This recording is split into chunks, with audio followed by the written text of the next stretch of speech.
Halo semuanya, perkenalkan nama saya Narendra Rakakinanta dengan NIM 21962468 dari kelas Ilkom 4. Di sini saya membuat video untuk memenuhi tugas kepemimpinan.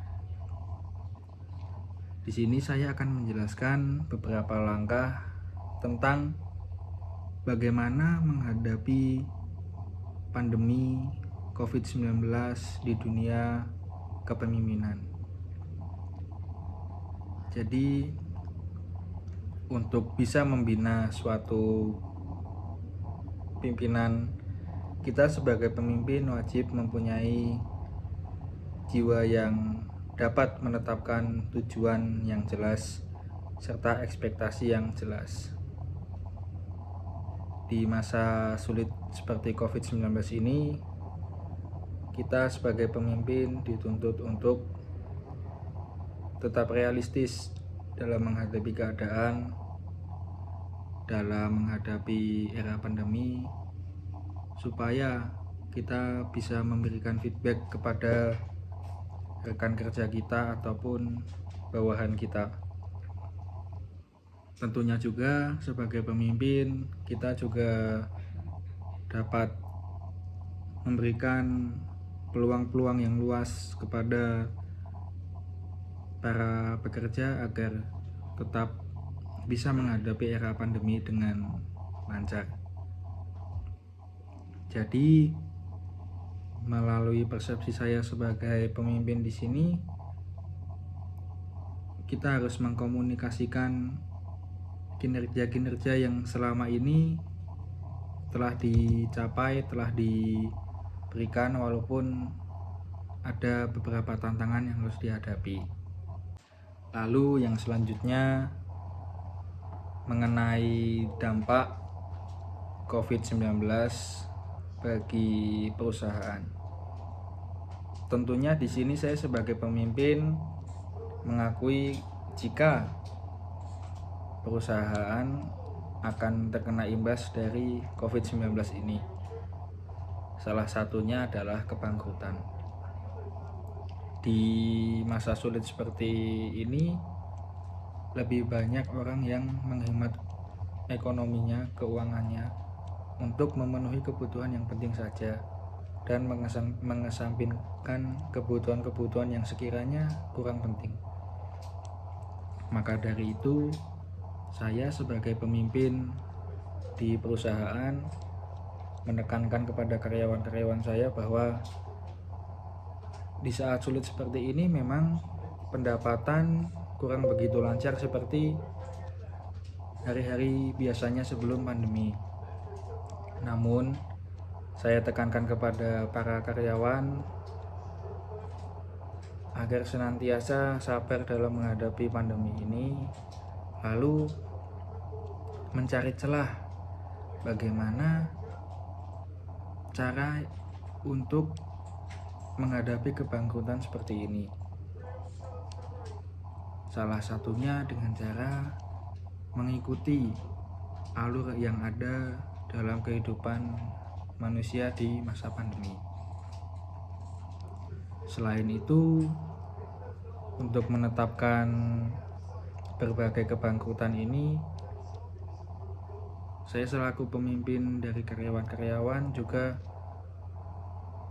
menekankan agar para karyawan tidak putus asa dalam menjalani hidup baik di dunia pekerjaan maupun di kehidupan sehari-hari. Menghadapi kebangkrutan atau kesulitan dalam pandemi COVID-19 ini tentunya membutuhkan empati yang lebih terhadap para karyawan. Karena karyawan membutuhkan rasa tenang serta rasa empati dari para pemimpinnya. Karena secara mental mungkin karyawan juga panik serta chaos dalam menghadapi situasi seperti ini. Perlunya empati kepada karyawan agar karyawan tidak merasa terbebani serta tidak merasa seperti bahwa dialah orang yang membawa dampak buruk bagi perusahaan. Sehingga dengan empati tersebut, karyawan tetap bekerja sebagaimana mestinya serta tidak menurunkan kualitas kerja mereka, karena mereka merasa bahwa pemimpinnya mengerti kondisi yang sedang dihadapi dan tidak juga serta-merta menyalahkan keadaan di karyawannya. Yang paling penting, karyawan juga dapat menumbuhkan rasa tenang karena pemimpinnya mau mengerti situasi dan kondisi setiap para karyawannya. Lalu langkah selanjutnya untuk membuat situasi pandemi COVID-19 semakin terkondusif melalui tindakan koordinasi cepat namun tetap terarah penuh. Yang saya maksud di sini sebagai pemimpin adalah bagaimana cara kita untuk memutuskan keselamatan karyawan dalam perusahaan. Itu adalah suatu keharusan. Sebisa mungkin sebagai pemimpin tidak hanya mengkat karyawan dari tempat perusahaan yang kita emban karena hanya masalah COVID ini, melainkan kita sebagai pemimpin harus bertindak cepat tentang bagaimana bekerja namun tetap aman, tetap tenang, dan terhindar dari virus COVID-19 ini.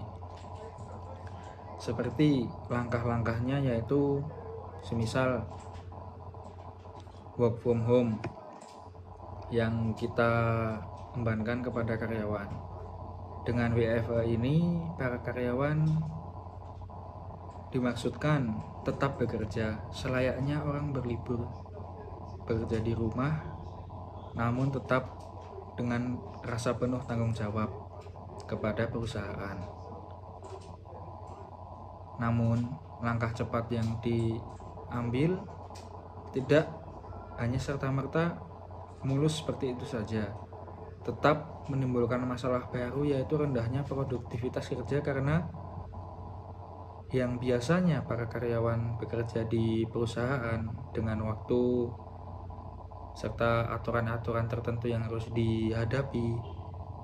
Jika di rumah, karyawan memang tidak bisa selalu dipimpin oleh pemimpinnya, tidak terkontrol oleh pemimpinnya karena terkendala oleh jarak dan waktu.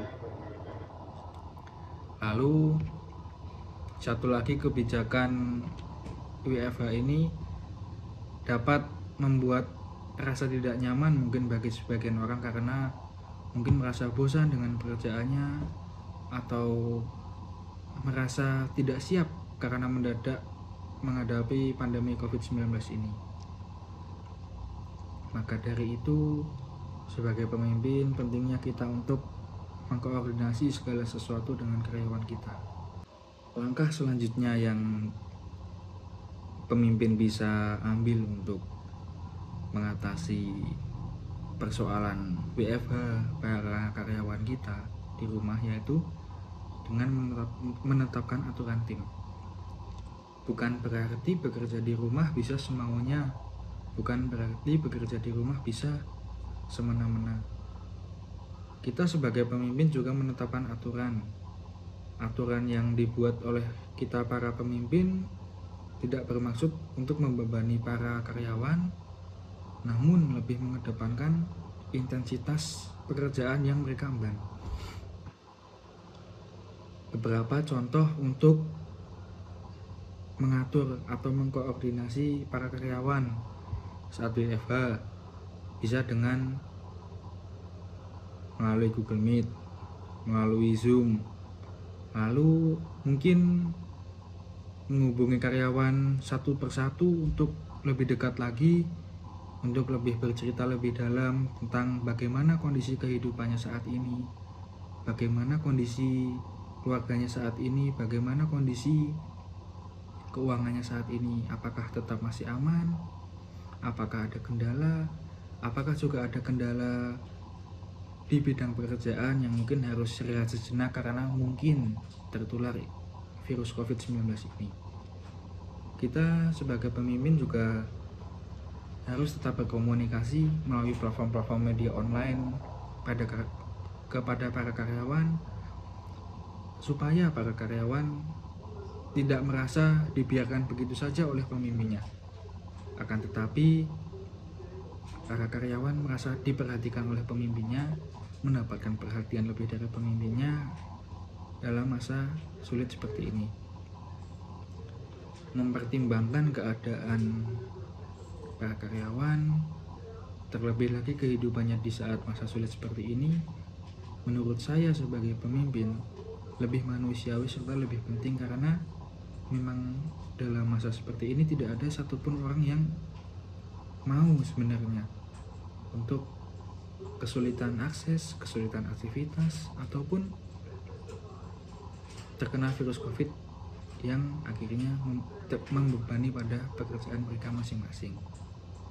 Lalu berikutnya yang tidak kalah penting juga adalah membiasakan kebiasaan yang mungkin dulunya di kantor saat pagi hari para karyawan dan pimpinan melakukan sharing-sharing santai, ngobrol-ngobrol santai, yang mungkin di pandemi COVID-19 ini tidak ada lagi karena semuanya serba WFH di rumah.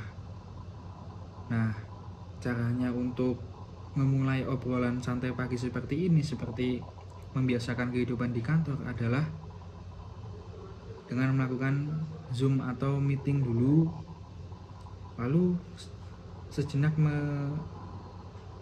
menukarkan cerita bagaimana kehidupannya selama ini, bagaimana kehidupannya kemarin, dan apa yang nantinya akan dilakukan dalam masalah bidang pekerjaan ini. Tidak perlu berlama-lama dalam interaksi ngobrol santai saat pagi hari seperti ini. Yang terpenting adalah interaksi diperlukan dalam keadaan yang tidak pasti seperti sekarang ini. Bagaimana income dalam bisnis, bagaimana langkah selanjutnya yang diambil jika perusahaan mulai akan gulung tikar atau bagaimana. Memang karyawan tidak bisa bertemu lagi secara fisik, namun rasa itu bisa diobati dengan melakukan meeting atau bertatap muka secara online. Kemudian kesimpulan dari perusahaan ini yang saya pimpin adalah, daripada saya sebagai pemimpin memaksakan bisnis berjalan namun rekan kerja terancam COVID-19 ataupun malah di PHK oleh kita, lebih baik saya sebagai pemimpin memutar otak, memutar pikiran logika agar menjadi aktif melindungi namun tetap produktif. Bukan serta-merta karyawan hanya orang yang dapat disuruh-suruh, tapi karyawan juga memiliki fleksibel tersendiri bagi kami para pemimpin dan perusahaan yang kami emban. Dalam situasi seperti ini, menurut saya, jika tidak terlalu terpepet lalu mem-PHK para karyawan, malah merubah atau melumpuhkan bisnis yang kita emban, karena kita kehilangan orang-orang yang memiliki passion masing-masing di bidang perusahaan. Kita kehilangan berbagai orang yang sudah lama bekerja dengan kita, sudah tahu karakteristiknya, sudah tahu job desk masing-masing, namun kita PHK gara-gara masalah COVID-19 ini. Lalu, saat COVID-19 sudah mulai meredup, kita harus mencari orang baru, yang mungkin orang baru tersebut, karyawan baru tersebut tidak sebaik kinerja karyawan sebelumnya, karena mungkin belum memiliki chemistry atau belum terlalu paham tentang perusahaan ini. Kesimpulan dari semua ini juga adalah pastikan karyawan dalam kondisi baik dan perusahaan kita juga dalam kondisi baik. Sewaktu-waktu COVID-19 ini tetap akan meredup, dan kita sebagai pemimpin juga mengharapkan bisnis yang kita emban kembali seperti sedia kala, kehidupan karyawan juga kembali seperti sedia kala. Mungkin itu saja yang dapat saya sampaikan. Terima kasih.